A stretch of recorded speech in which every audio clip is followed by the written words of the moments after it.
Ngayong gabi mga idol,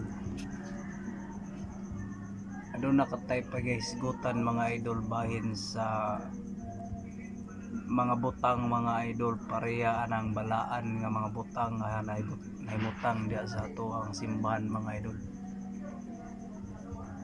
Kung kana gid ay siya mga idol,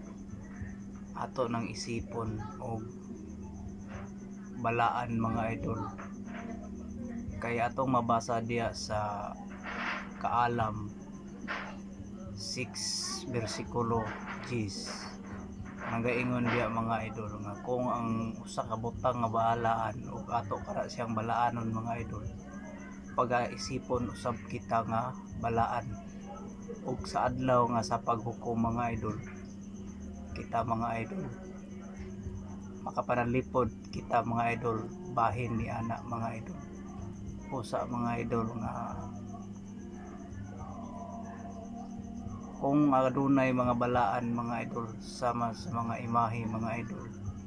ato kana siyang mga balaanon mga idol,